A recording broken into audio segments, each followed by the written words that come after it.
Morning, peeps. Good morning, everyone. What's good? What's good? How's everyone doing? Hopefully you're all doing well. Don't forget, if you are new to the channel, please hit that subscribe button. Don't forget as well to like and share the vids. You know what the target is, 40,000 subscribers by the end of the year. All right, let's do this.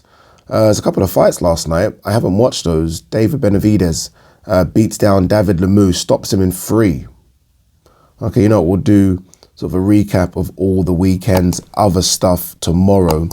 Mayweather obviously fought as well. We'll talk about that tomorrow. The focus today is on what happened last night at the O2 Arena. I'm kicking myself, by the way. I fucked up.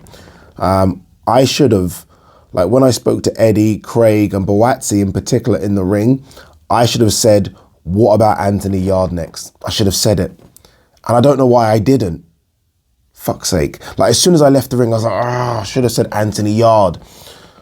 Because on the Beyond the Bell, so that's the kind of post-fight rap show, I mentioned it there to Andy Lee and Mike Costello that I think we should see Anthony Yarde Buatsi. And I said, why did I not ask him that question?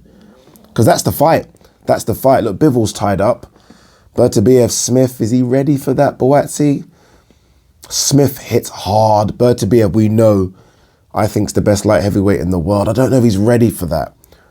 I think there's one more. And that one more could be Anthony Yarde, and then you go. But look, we'll talk about that separately because I do want to do a separate video. But let's talk about the fight card yesterday. Let me quickly bring it up. There was a couple of fights that I do want to mention. I was surprised, by the way, a few sort of big hitters ringside. You know, a few people from the music world and entertainment world. Derek Chisora was ringside. I was surprised that there was no AJ ringside. Obviously,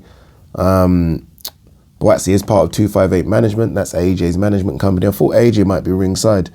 I'm not quite sure if he's in the country or not, but yeah, disappointed not to see the big man. Let's have a look. What should we start with? Let's start with Robbie Davies Jr. versus Javier Molina. Now, Robbie Davies Jr. won it by split. I thought Molina won it by a couple of rounds. I thought Robbie Davies Jr. did do some good work when he got Molina to the ropes. He really started bashing the body. Molina didn't like it. Hence why Molina, don't get me wrong, Davies Jr. is putting his weight on him, but he kept on falling down, which was quite weird. And I thought the referee maybe should have warned him, not deduct a point, but give him a warning.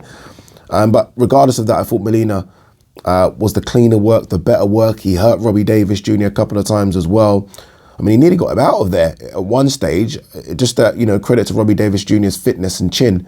But yeah, it's a fight I thought Molina won. In my interview after, obviously Robbie Davies Jr. was upset, and I was trying to say don't be upset because Molina's a very, very good fighter. Like Molina he's legit, by the way. Very good fighter at 140. He will fight for a world title. I'm not saying he'll win a world title at 140, but he'll fight for a world title. I was saying don't be upset. The work you did. Look, when he tried to box Molina, he's going to lose that. Molina's just a better boxer. But when he tried to make it dirty, and I thought at times he did, I thought he had some good success. So as much as I thought Robbie Davies Jr. lost, I don't think it was a bad performance. That might just be where he is. You know, sometimes like what can you expect? Like, is he above Molina level? Not quite sure. If you think he is above, then you're going to be disappointed with his performance. If you think that's kind of where he is, then it was a 50-50 fight. On paper, for me, Molina was favourite going in. So yeah, not the best of decisions. I'm not going to call it a big robbery, but I did think Molina won that fight. Ellie Scotney looked very good against Maria Cecilia Roman. Roman coming up from bantamweight. Remember, she fought Ebony Bridges, lost her title. I thought Roman looked quite good and slick in the first couple of rounds, but then Ellie Scotney just obviously a lot stronger, a lot bigger, started to wear her down. Good body shots, good movement, good head shots. And I thought that was the best Ellie Scotney performance we've seen. The problem for Ellie Scotney is the world champions are quite experienced. And this is the problem, I guess, in female boxing right now. There's just not enough numbers, not enough depth. You know, it's not like when I asked for the male fighters, to go the traditional route, go area title, English, Commonwealth, British, blah, blah, blah. There isn't that. There isn't that. You go straight from amateur, a few pro fights. If you're good enough, you fight for world titles. And that's Ellie Scotney now. She's had 5 fights and it's like, okay, you know, Eddie was mentioning maybe world title next. And that's kind of how deep it is. I would like to see a couple more, And there are some girls in her division. There's loads. She's actually in a division which is quite heavily stacked. I'm not trying to say stacked in terms of quality, but there's quite a lot of fighters you can fight. So maybe a couple more, maybe even a couple more at a higher weight class, maybe. See what that's like for her, because I do think she looks quite frail on the scales. But look, good win for her.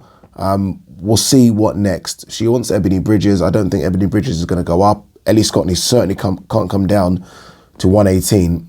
She can't, no way. So we'll see. We'll see what happens with that one. I think Ebony could go up, but we'll see. There's a bit of dislike then. I do think, though, Eddie is desperate to make Ebony versus Shannon Courtney, because that's just financially a bigger fight for them. Alan Babic versus Adam Balski. Fucking hell. Like, no, it depends what you like from boxing. Sometimes, you know, I like a little Chocolatito Estrada, you know, technically unbelievable, beautiful. I like a bit of Rigondeaux. I like a bit of Loma. Sometimes, though, you just want a fucking barroom brawl. Sometimes you're like, wow. And you know, when people use that phrase, I was on the edge of my seat. I genuinely had moved forward and I was on the edge of my seat. It was just mental. At any time I thought anyone can get knocked out. How that went the full distance, I had no idea. If someone was sitting next to me and said, Ade, £1 million of money, this fight doesn't go past 5, I would have said absolutely doesn't go past 5. No way. I thought someone was going to get knocked out. And at times I thought that could be Babic. Like, he went down in the first. I thought that was a shot that was almost a shot on the top of the head. I think that maybe messed with his equilibrium. I don't think he was as hurt as I thought. He wasn't as hurt as he was at the end of round 9. We'll get to that. But look, Babic is what he is. There's some people online saying, oh, Babic is shit. He is what he is. No one was saying that Babic was the reincarnation of fucking Muhammad Ali. This is just how he fights. This is why he gets on the cards. This is why he's entertaining. This is how it is. The UFC have made millions. I know I'm comparing it to MMA now, but they've made millions and putting guys like that, Babic, in before title fights to get the crowd really pumped. And that's what he does. He's going to entertain, and credit to him. Credit to Balski as well, because Balski had success in the first 2 rounds. After that, Babic was on him. On him. It's almost like Balski's power just depleted. Like, it went from, remember them arcade games when you got a full bar and then your energy just goes zoom. It was like that. Anytime I thought he could get knocked out, that punch after the bell in round 9 was wrong. And the referee could have thrown him out. He deducted a point. The referee could have gone a bit further because it was such a fight-defining punch. Like, I thought, honestly, Babic was gone for at least 2 minutes of round 10. At least 2 minutes, his legs weren't there. And Balski didn't jump on him. And in the end, they were swinging for the fences. But look, the crowd loved it. You know, I was upset that I didn't get to interview him after. I thought his interview after would have been fantastic. But I'm always a bit scared as well of interviewing people that have had that kind of punishment put on them after the fight. I'm more wanting for them to go and do their medicals. Like, go and do your medicals, sort yourself out. The last thing I want is someone that is still concussed, and he would have been, doing an interview. Health is more important. So I get why they were like, you know, let him just go to the back and get checked out, because that was a brutal fight. But look, we'll see what they do next with him. I mean, I would hate to see him in with Oscar Rivas. Oscar Rivas, as much as I love Babic, would put him to sleep. Put him to sleep quickly, like very quickly. All right, let's quickly talk about Chantelle Cameron versus Victoria Bustos. A shout out for Chantelle Cameron. She's very, very good. And I don't think we're going to see the best of her until the opposition goes up. That's why I said, look, if it isn't Callie Reese next, and we hope it is, but Callie Reese is going through some health issues. If it isn't that, go to 147 and take on Jessica McCaskill, which will bring out the best in Chantelle Cameron. Go for it. Absolutely go for it. Yeah, she makes 140, but 140 is not going to be easy for her to make. She's physically quite big, Chantelle. So go. Chantelle Cameron, I think, is one of the best 10 female fighters on the planet. And there are some bloody good ones. I think she's in the top 10. She's very, very good. Very good foot movement. She found a home for the uppercut, body shots. There wasn't a mark on her face. And Victoria Bustos is no slouch, you know. Like, sometimes people would think, who's this Bustos, because we don't know who she is. She's good. She's not, I'll take that back. She's not a world beater, clearly. I think we saw that, but she's a good opponent. And Chantelle Cameron made her look like a shit opponent. So good luck to Chantelle. All right, main event. Joshua Buatsi, Craig Richards. How did you score it? I didn't score it. And I'm not saying that because I know both guys and I'm trying to sit on the fence. No. Just didn't score it. I didn't score it. There were times I was like, okay, Buatsi looks like he's winning this. And then all of a sudden, Richards would just throw a 3-4 punch combination. I'm like, oh, so who won that round? That's what it was. I think maybe at the end of round 1 or 2, I can't remember what it was, but Buatsi steamrolled Richards, like really put it on him. And then they kind of had a little stare when the bell went, very reminiscent of Eubank Jr. or even Eubank Senior, where you just stop and stare rather than go to the corner. And I thought, okay, Buatsi just looks a bit too strong here. Then Richards, it might have been in round 2, snapped Buatsi's head back with a straight right. And me and Darren Barker kind of looked at each other like, okay, we got a fight here. We got a fight. And it was that. It was a really good fight. I thought Richards did better work at distance. I thought Buatsi did better work at close in the clinch, pivots, throwing shots to the body, a couple of naughty uppercuts in there as well. So I feel like it was almost a fight like played out like that. Richards at distance because he has the longer levers, and Buatsi up close because he might be a bit stronger, maybe. Buatsi's jab was good, so was Richards. It was a very, very close fight. Honestly, like when the bell went, I was sort of speaking to people ringside, and I think most had it Richards. Steve Bunce had it. Sorry, most had it Buatsi, apologies. Steve Bunsey had it for Richards. It's what you like. It's what you like. Do you like the cleaner shots I felt from Richards, or do you like the work rate from Buatsi?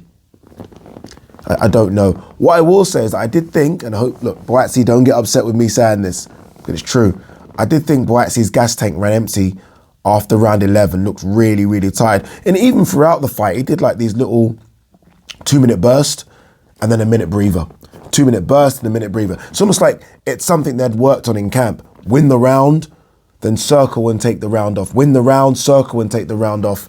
And I felt because he started so quick, I didn't think there was much gas in the last couple of rounds. And that's when Richards had his success. Richards, I thought, hurt Buatsi. I think end of round 9 or 10. Sorry, my mind's a bit scrambled, but I thought Richards hurt him. But then look, Buatsi done quite well, used that experience, obviously very experienced corner, held when he needed to held. It was a close fight. It was a close fight.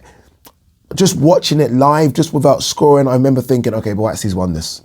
But I wouldn't have been shocked if it was a draw. I think I might have been shocked if Richards had got the W. I might have been. But look, fantastic fight. No one's stock goes down. No one's stock. I think Richards should stay there. Richards should stay there. Or, you know what, there are fringe world level fights that he can have. There are some really good world level guys. Maybe if you're Richards, I think he's 32 now, maybe you just go and have those. Maybe it's enough of the domestic scene, you know? Maybe it's enough of those ones. Maybe you go out there, maybe even go to America and have some of those fights. They're there for the taking if he wants. For Buatsi, he says he wants a world title fight next, and I get that. He's only had 16 fights. He's 30 years of age. I think there's a couple more before. I just look at Joe Smith, I look at Beterbiev, I look at Bivol. Joe Smith hits like a truck. Beterbiev's a machine, although he's getting on in years. And Bivol's very, very good. I would like to see one more, maybe 2 more before that. So for me, in an ideal world, Buatsi's fighting for a world title in 2023. So that means you can have one more, what we may. We can have another one in November, December. I was going to say something sooner, but you know how fighters are. It will be November, December. That's what I would like to see. That's what I'd like to see. But look, credit to Richards, credit to the fans as well. It was a fantastic atmosphere. I expected a bit more in there. I think it was around 5,000 or 6,000. I think I did a video last week saying it's going to be nearly a sellout, and that's because I thought it would be. But regardless of numbers, I know we get sometimes caught up in how many numbers are there. If it's a great atmosphere, I do not care. I was in Bilbao the day before for Kamal Haraja versus JJ Metcalf, and there was about 5,000 in there. But let me tell you now, La Haraja's fans sounded like that place was full. That place, it sounded like the place had, I think it's at 8,000 or 9,000 capacity. It sounded full. So as long as you get a good atmosphere, I'm not worried about numbers. I remember Josh Warrington said something like that. I don't think was it a dig at AJ and Fury? Said that he doesn't get 90,000, but he'd rather have his 9. And I get it, because I've been in Josh fights. So great atmosphere. I don't think I've ever seen so many black people at a boxing event. It was good. More, please. More. But look, great fight. It delivered on what it was, or what it said it was going to do. And credit to both. Honestly, credit to both. I do think Craig might be kicking himself a bit this morning, thinking it was there. There were opportunities, especially when he had Buatsi hurt. I don't even know if he had, or he knew he had Buatsi hurt, but he certainly did have Buatsi hurt, and maybe he could have just emptied it. Sometimes you got to do that. Sometimes you just got to empty the tank. I know it's not the greatest of advice, but sometimes you just got to do that. And you know what it is? When Richard tried to box, I feel he was getting beat to the jab. There were times when Buatsi hurt Richards or hit him hard. Richards then responded like, oh, fuck this, let's go. He had some success there.